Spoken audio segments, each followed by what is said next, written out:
Have you been inspired? Hands up if, before you came today, you weren't really interested in the IT industry, but now you are. Okay, that's good to see. Because the rest of you were already interested in the IT industry, right? Yeah. Now, that Lego movie that you just saw there was pretty good. But this one is even better.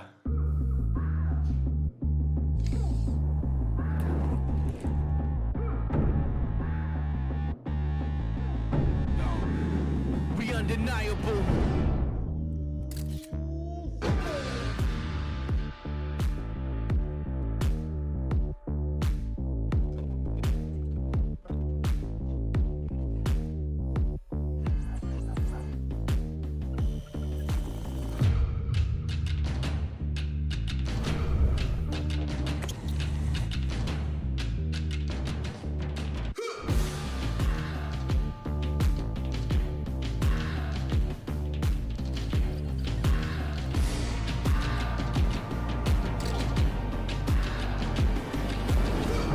Undeniable. We undeniable. We undeniable. We undeniable. We undeniable.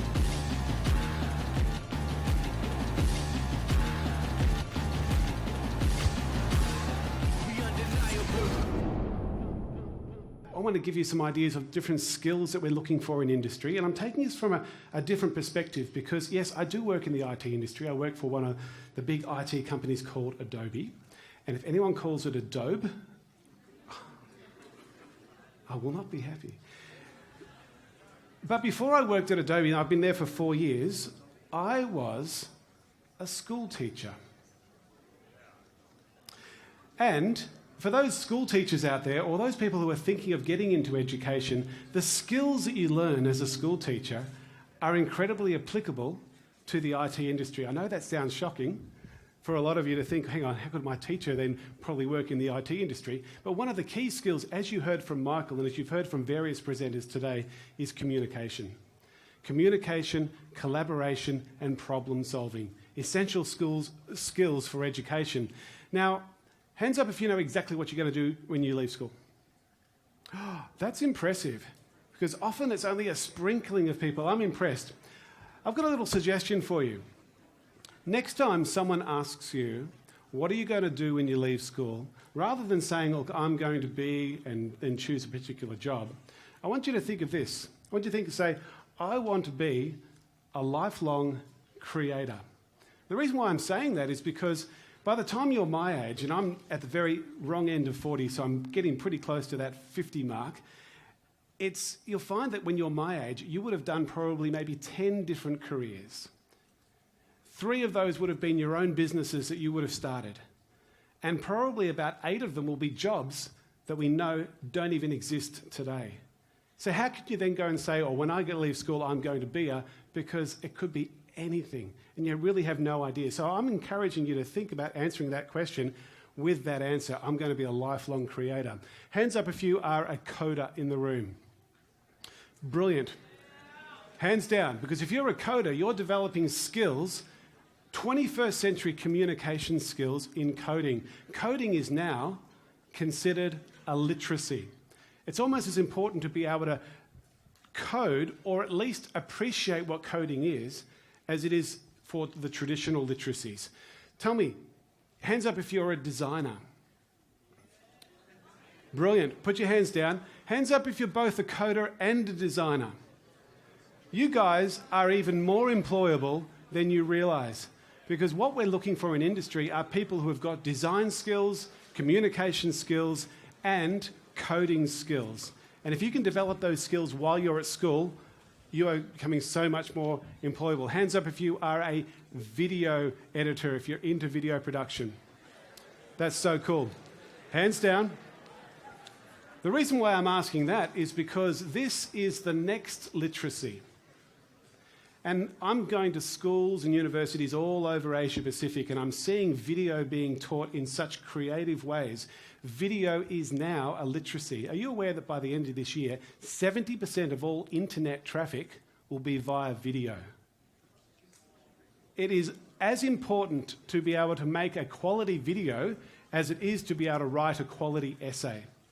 And our education system is starting to realise that and giving you opportunities. Hands up if you've made a video in the last 2 months. Brilliant. Well done. Hands down. Hands up if you have no idea what your passions are at this stage. And that's perfectly fine. Because at your age, you're still trying to work out exactly where you're at. And that's fine. And you probably won't even discover exactly what your passions are until maybe you're a little bit older. Now at Adobe, we do research every year. We are particularly focused on creativity, and we did some research last year with just over 2,500 students in Gen Z, Generation Z. That's you guys.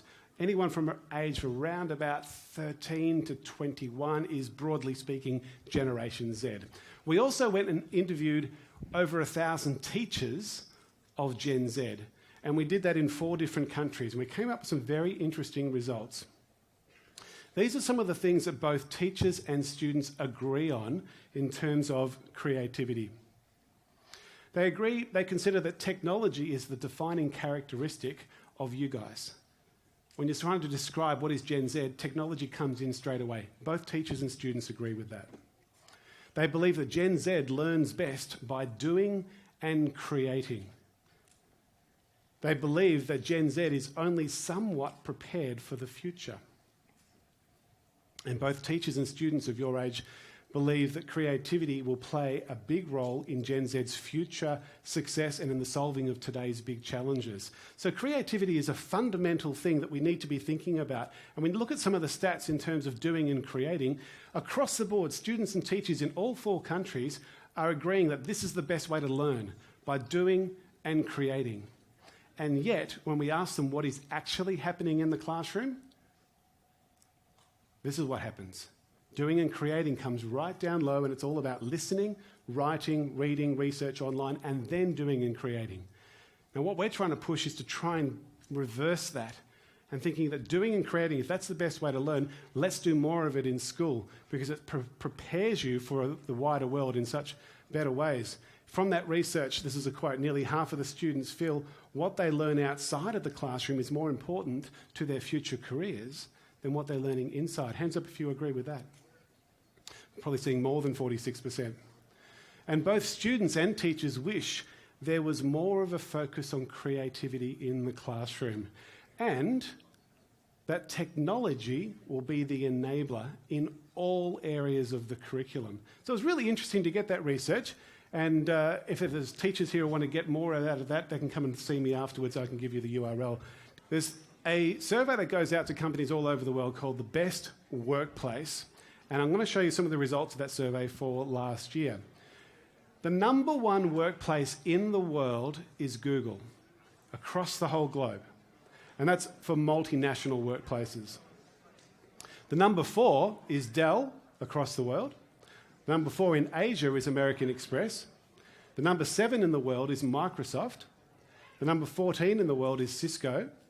And in Australia, Adobe is now placed the number 5. What's interesting about these particular workplaces is, and this is the full ranking here of the top 10 multinational workplaces throughout the world, and if we look at these closely, half of them are IT companies. The other half are totally reliant on IT companies.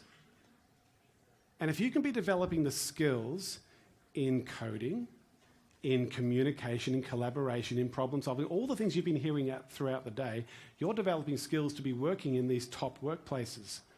So what are the skills that industry is looking for in you, in people coming out of schools and universities?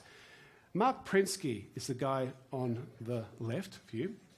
He's done some research. He's been well known around the world. Some of the teachers would know him as being the person who invented the term digital natives and digital immigrants. So he did a lot of research a while ago. He doesn't use those terms anymore. He believes that everyone is now a digital native. He's been focusing a lot of his work now on what skills you should be learning for the real world. And here they are. He's broken them down into 3 different sections. As you look at these, I want you to think, do you have these skills? And if you don't, then maybe there's time for you to start thinking about how you can develop these skills. Let's have a look at them. First lot are effective thinking skills. I'm not going to go through them all. These are effective action skills, and these are effective relationship skills. Let's go through some of them, though. In terms of effective thinking, problem solving, individual problem solving, collaborative problem solving, really important skills. Creative thinking, habits of mind, having a positive mindset, thinking, I'm not just going to be successful because I'm smart, I'm going to be successful because I work hard. That's a positive mindset over your work. Teachers, don't praise your students and say, you're smart, that's why you did well.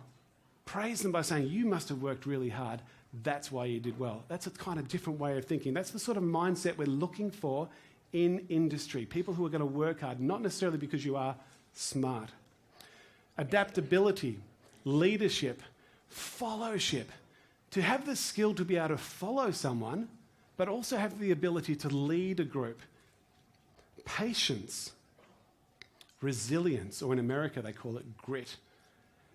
Entrepreneurship, a really important skill. Hands up if your schools are encouraging you at this stage of your lives to be entrepreneurial. That's so good. Setting up little businesses now while you're your age and actually making money out of them. Fantastic skill to have. Creativity. It's more than a skill. It's actually a process. It's actually something you do. Programming, we talked about that before. Video making and creating with new technology. Let's have a look at the last set. Communication and collaboration, not just in general terms, but in terms of one-on-one, in teams, with families. All of these skills are such vital skills that we're looking for in industry. Listening, the ability to actually look someone in the eye and listen to them rather than just having your own focus on life. Compassion, tolerance. So they're the skills I want you to start thinking about how you can develop yourself. Now, how can you stand out from the crowd? Because that's the next challenge you have.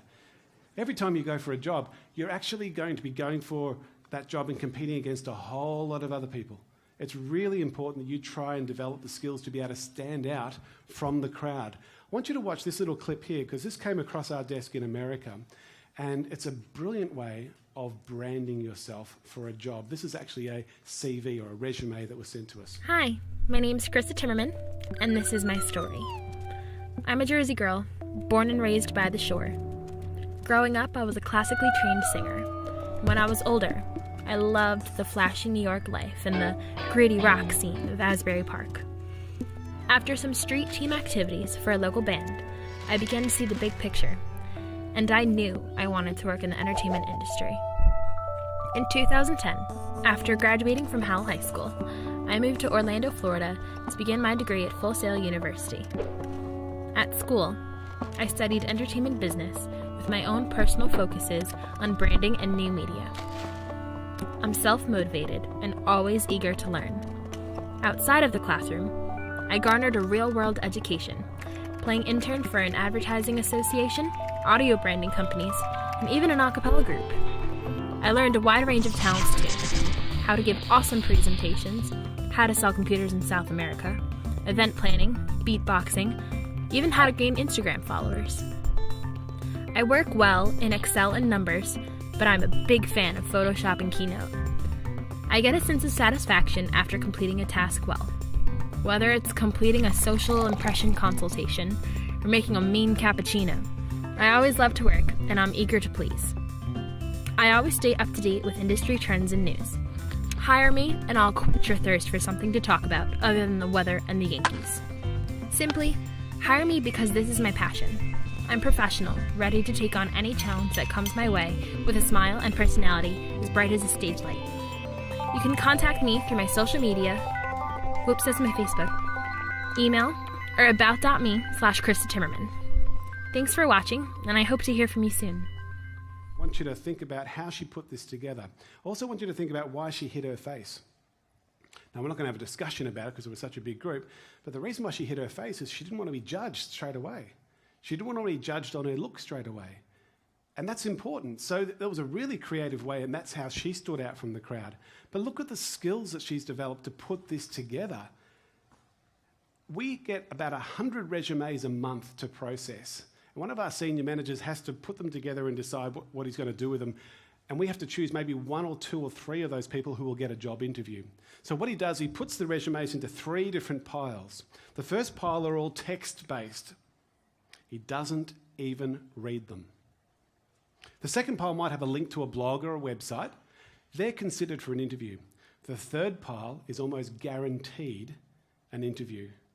What do you think it is on the third pile that's different to the other 2? What do you reckon? Yeah, a video. If you can have a link to a YouTube clip or a Vimeo clip of you selling yourself, branding yourself in a creative way like this, using some creative software, you have got a huge edge over other people going for the job. If your school is still encouraging you to have a text-based resume, sorry folks, it's not going to cut it in the real world. The real world is looking for a lot more creativity than text. Hands up if you've heard of the Spark products. Brilliant. So good. These have been free applications that allow you to create posters, videos, and websites, all for free, using the Adobe Spark products. And this is a great way for you to brand yourself if you don't necessarily want to get into the more detailed skills of Photoshop, Illustrator, InDesign, and so on. This is a great way of getting started. All browser-based, but also iOS-based, soon to be Android-based too. So there's a little hint for you. And it's so simple. Even school principals can use it. Here are our free mobile applications. And these are well worth getting to know too, because they do amazing things. Again, all for free, all of them iOS. Some of them are Android as well. At this stage, more and more will become Android. How many Adobe applications do you think there are? See, I've got a hand up here, yep. About 100 is spot on. You can have a pen. Well done. Good work. And here they are. Every one of these icons represents an Adobe application or service.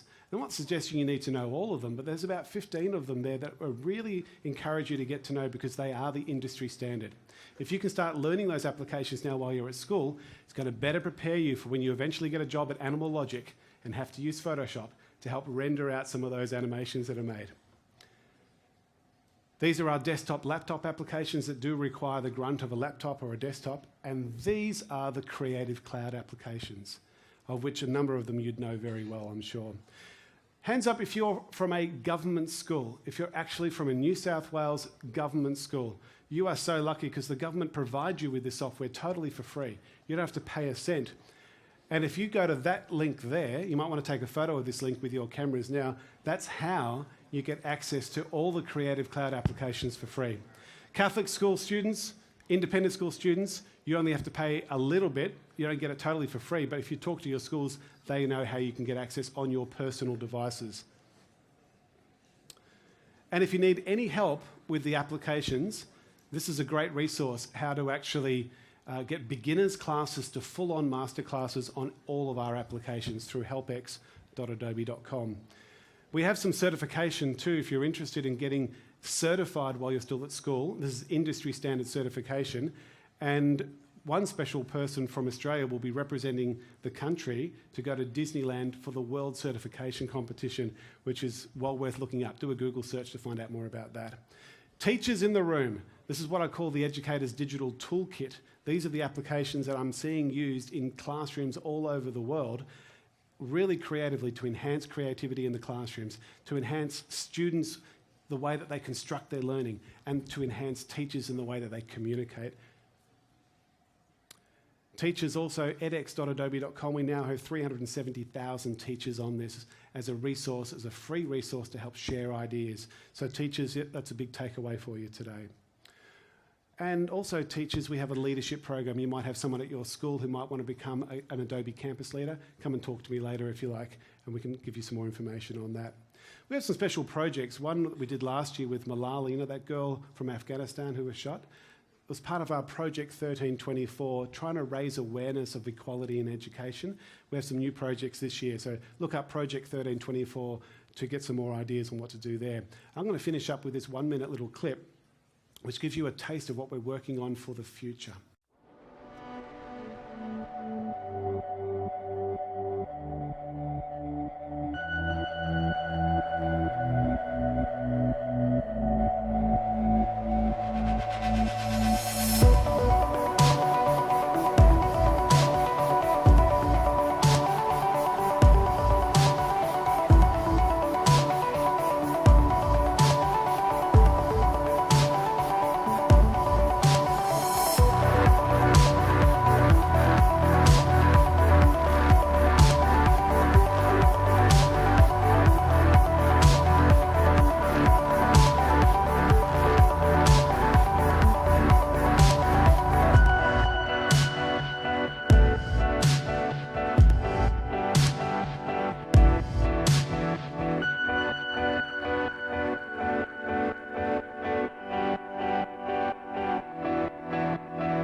someone asks you what you're going to do when you leave school, what are you going to tell them? You're going to be a lifelong...